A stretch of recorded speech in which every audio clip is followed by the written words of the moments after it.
Tensions between the US and Iran over tanker attacks, nuclear ambitions, and the downing of a global hawk drone seem to be finding expression in cyberspace. Refined Kitten seems to be pawing for some American fish. Facebook tries friction as an alternative to content moderation in damping its abuse in inciting South Asian violence. Crypto mining campaigns are showing some renewed vigor. My guest Michael Coates offers advice on selling to CISOs, and a look at lead generation for Nigerian prince scams.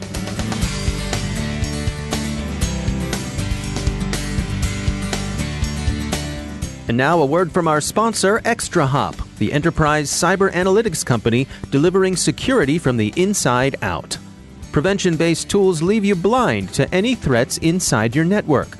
By adding behavioral-based network traffic analysis to your SOC, you can find and stop attackers before they make their move.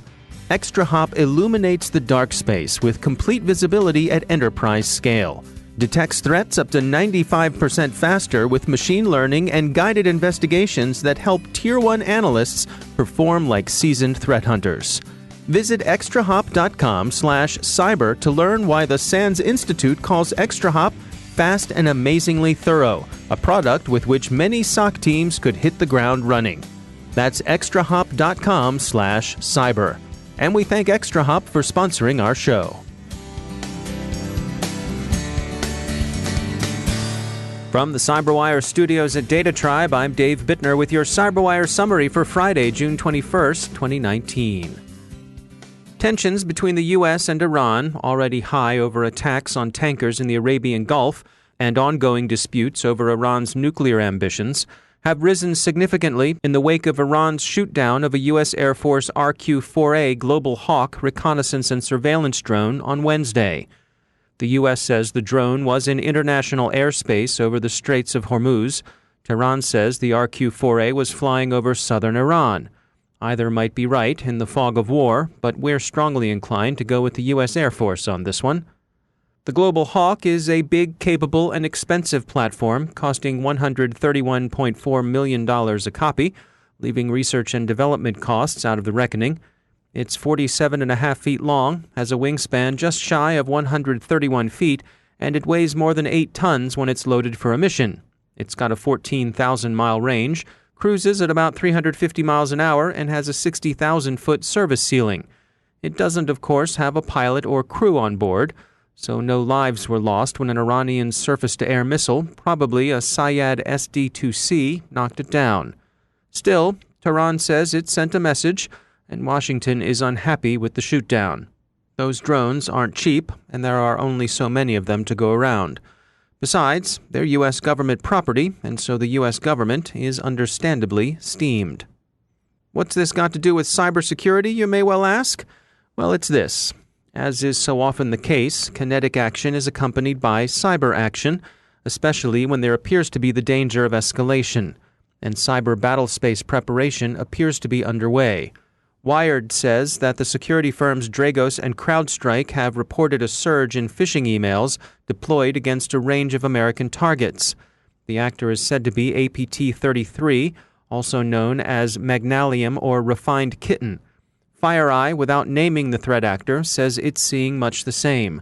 At least some of the phishing attempts were baited with what appeared to be an announcement of a job opening at the White House's Council of Economic Advisors.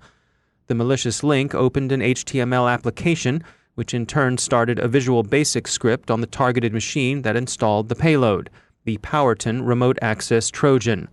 All of these, the security firms say, are consistent with how Refined Kitten has done business in the past. It's not known if any of the attempts have been successful, nor is it clear whether their goal is reconnaissance of potential targets or the staging of malware against the possibility of future use.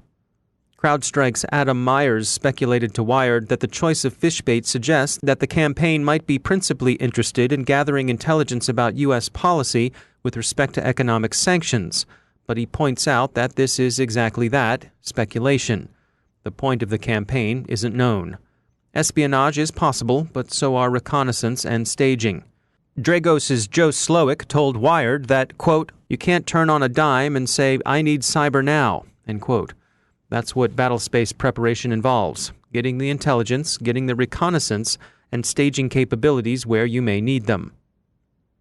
Under pressure to do something about abuse of its platform to inspire violence in Sri Lanka and Myanmar, Facebook is trying something other than content moderation, introducing friction. Facebook will limit the number of times users around the region can share a message.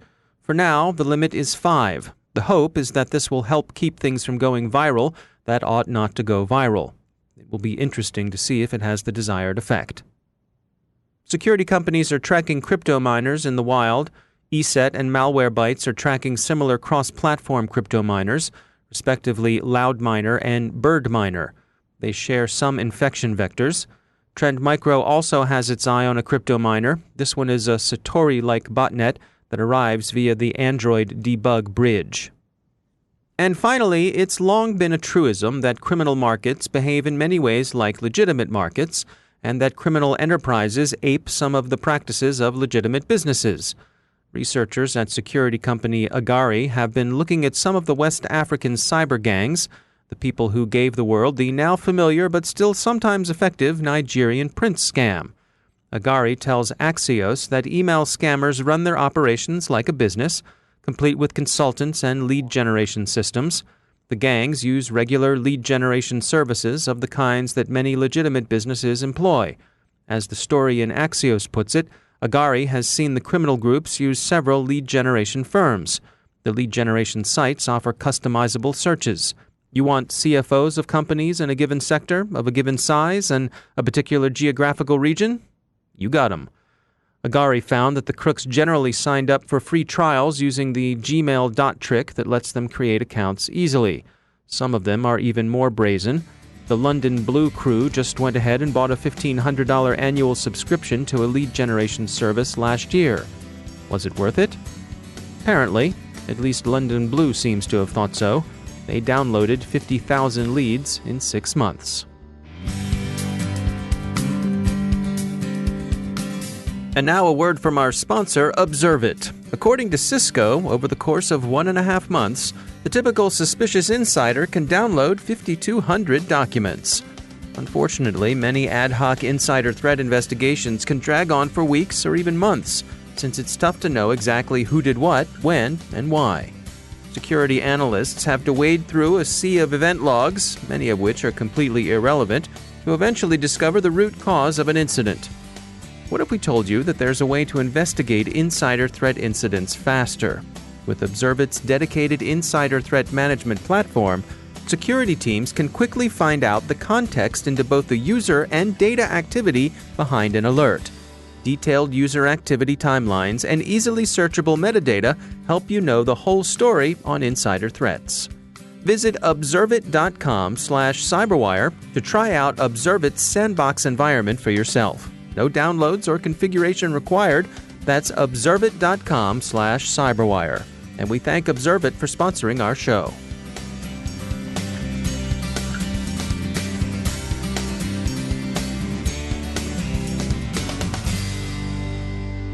And I'm pleased to be joined once again by Mike Benjamin. He's the Senior Director of Threat Research at CenturyLink's Black Lotus Labs. Mike, it's great to have you back. You all have been tracking a large RDP scanning campaign, and it's been getting some attention lately. What do we need to know here? RDP, of course, a lot of folks are using to administrate remote computers, and often is using single-factor username and password. And with that sort of infrastructure on the internet, actors want to take advantage of it for a variety of reasons. And periodically, we'll see someone come out on the internet and scan RDP across the internet. They'll look for some pretty simple default usernames and passwords, and they'll move on with their day. They'll grab a handful of hosts, and that's about the extent of what they'll accomplish. We are constantly monitoring for, internet-wide anomalies in port utilization. So those things tend to stand out like a sore thumb when somebody issues such a scan. They also tend to do them from a small subset of hosts. So you'll see a number of other public resources talk about, hey, I'm seeing a scan from IP address X, Y, and Z. In this particular campaign, what we were seeing was they were dropping a persistence payload on the host, and then in some cases even using that to scan for more hosts.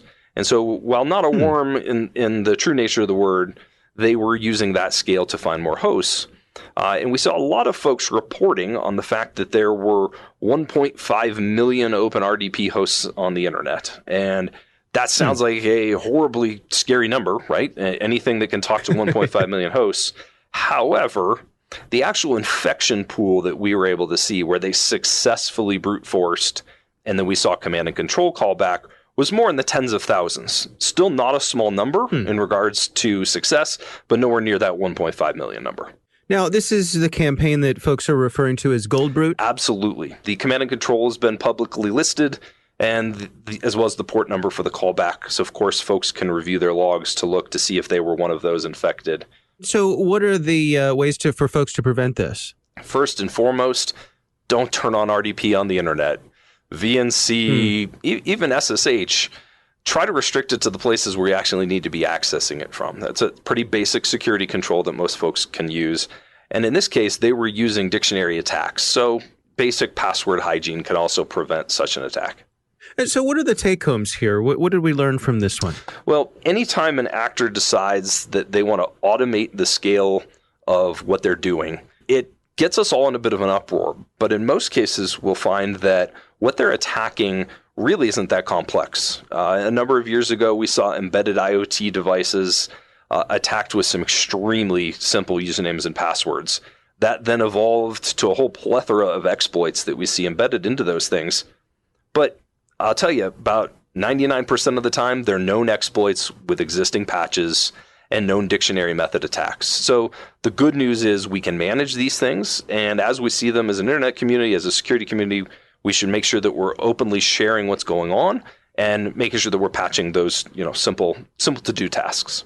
Never underestimate how many folks out there are just trying to be opportunists. Absolutely. And in many of these cases, we're seeing the sophistication that occurs afterwards not be particularly high with some of these really loud actors. But keep in mind that those vulnerable hosts, those default credentials sit out there for more sophisticated actors to use as well. So the things that we need to be concerned about, even if the very loud ones aren't actually causing much impact at the end of the day. All right. Well, Mike Benjamin, thanks for joining us. And now a word from our sponsor, ExtraHop, the enterprise cyber analytics company delivering security from the inside out. Prevention-based tools leave you blind to any threats inside your network. By adding behavioral-based network traffic analysis to your SOC, you can find and stop attackers before they make their move. ExtraHop illuminates the dark space with complete visibility at enterprise scale. Detects threats up to 95% faster with machine learning and guided investigations that help Tier 1 analysts perform like seasoned threat hunters. Visit extrahop.com/cyber to learn why the SANS Institute calls ExtraHop fast and amazingly thorough, a product with which many SOC teams could hit the ground running. That's extrahop.com/cyber. And we thank ExtraHop for sponsoring our show.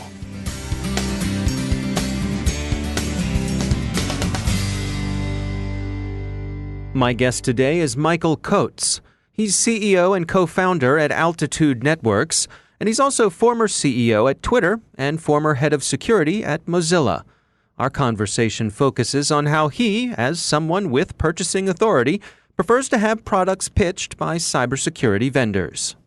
I had some pretty exciting years leading security programs. I was head of security at Mozilla for many years. I was also the CISO at Twitter for a number of years.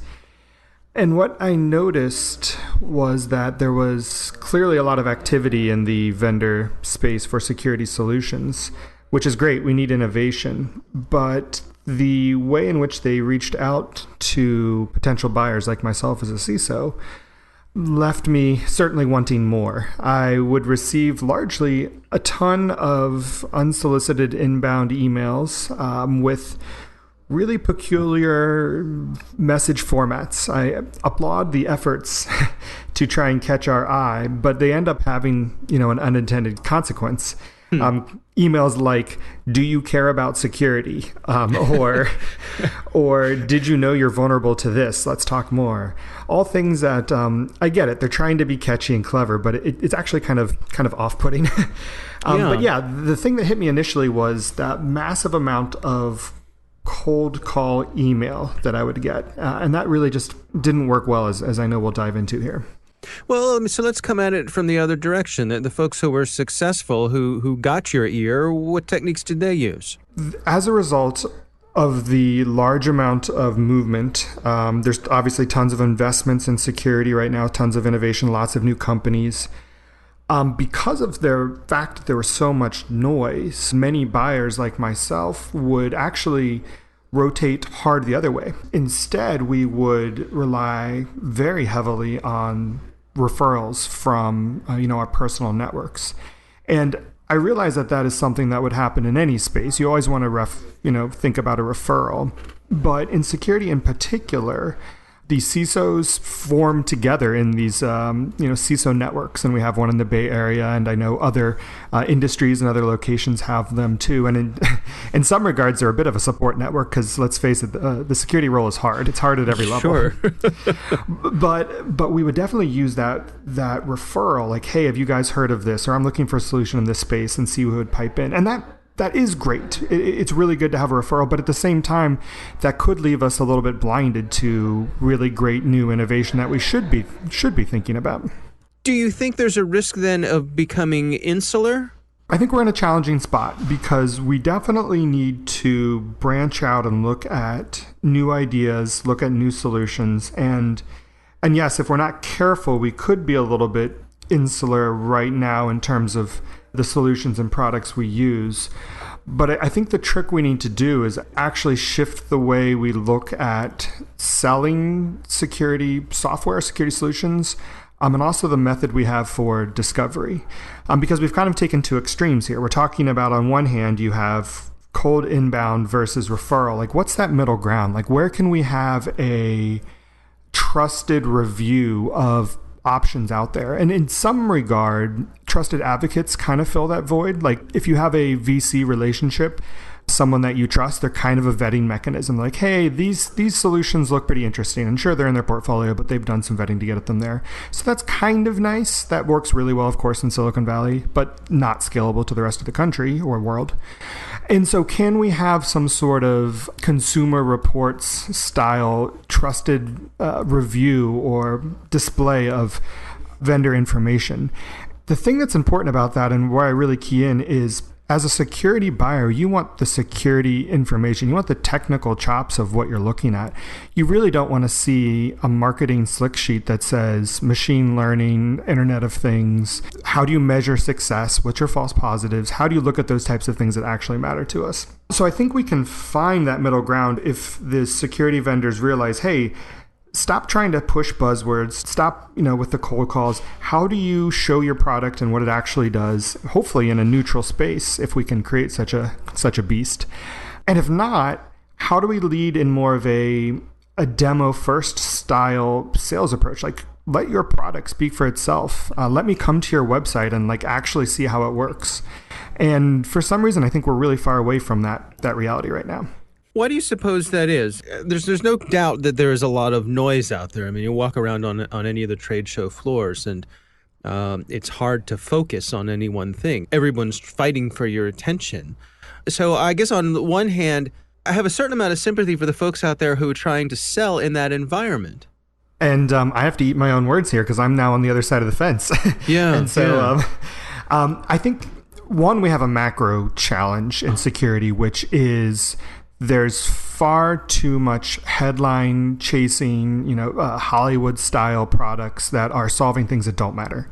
And because there's so much investment money out there right now, the bar to get funded, the bar to start a new idea is lower perhaps than it should be. And as a result, you see just crazy off the wall ideas that may catch fire because of their buzzwordiness. It may get a set of buyers that aren't as technically adept that need it.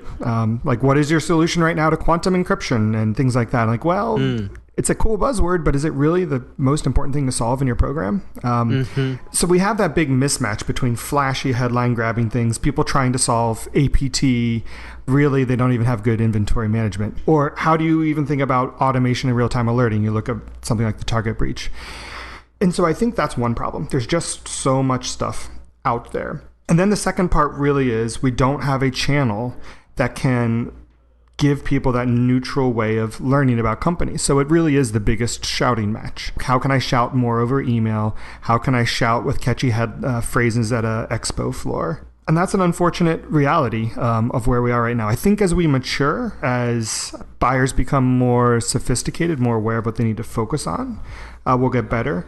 And yeah, going back to that point again, like I would really love for that neutral evaluation. Like give me the, maybe not a hard copy, but that magazine of what are the different security products in different spaces and how do we have a neutral body to give us some information about them.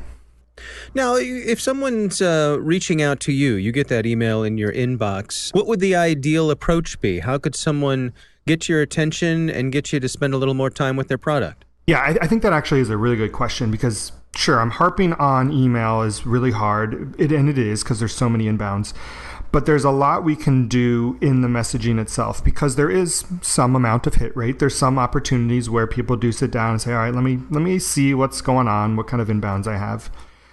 The thing that can help a lot for a vendor selling to a CISO is to basically do the 3-second test. Let's assume you're going to get 3 seconds as they scroll through, if they open it. So make your subject line helpful. But if they scroll through that email, you're going to get 3 seconds. Don't have a long narrative. Don't have tons of words. Do not ask me things that make me kind of recoil in a bit of frustration. Like, yes, I do care about security. Right. I love cute puppies. Yes. And no, I know you don't have a silver bullet and all of these things. Like, let's just cut through all that. Just tell me, one, what do you do? Like, we solve this problem. Don't tell me about flashy features because we don't need to sell on features. We need to sell on what problem gets solved. If you tell me, number one, what problem you solve, I will then self-select and say, I have that problem or I don't. And either answer is good for you because we don't need to talk if I don't have that problem. But if I do, I'll read the next line. Like, tell me how you solved that problem. Do it. Maybe this is my Twitter days coming back. Do it in like 1 sentence or 2 because you should be able to. It should be compelling in 2 sentences. And 3, tell me how you integrate, because that's actually really important for a security person to wrap their head around it. Like, am I looking at a network device? Am I looking at an agent on my workstations? Help me wrap my head around it real quick. And then after those 3 things, what I would ideally like as a buyer, let me go view your product without talking to sales. I know it's horrible. I know you want me to talk to sales, but let me just see it, because if I can do those things, there's a better chance I will learn about your product. And when the time is right, I will engage. But if you don't do those things because you really want me to engage with sales first, you really want me to read this long narrative, what will happen is I will do none of those and you will have no reaction from me. And I think that's a worse outcome.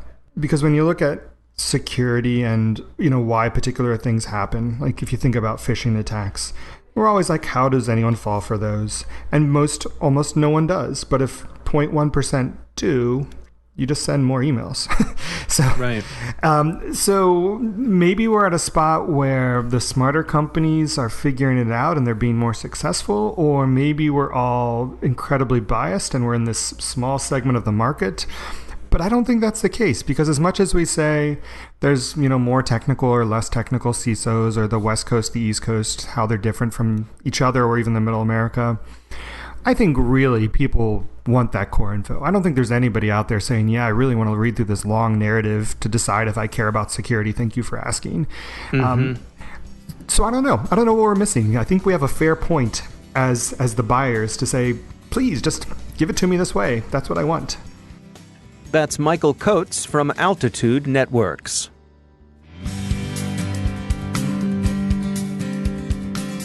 And that's the CyberWire. Funding for this CyberWire podcast is made possible in part by ExtraHop, providing cyber analytics for the hybrid enterprise. Learn more about how ExtraHop Reveal X enables network threat detection and response at extrahop.com. Thanks to all of our sponsors for making the CyberWire possible, especially our supporting sponsor, Observit, the leading insider threat management platform. Learn more at observit.com. The CyberWire podcast is proudly produced in Maryland out of the startup studios of Data Tribe, where they're co-building the next generation of cybersecurity teams and technology. Our amazing CyberWire team is Stefan Vaziri, Tamika Smith, Kelsey Bond, Tim Nodar, Joe Kerrigan, Nick Vilicki, Bennett Moe, John Petrick, Jennifer Iben, Peter Kilpie, and I'm Dave Bittner. Thanks for listening.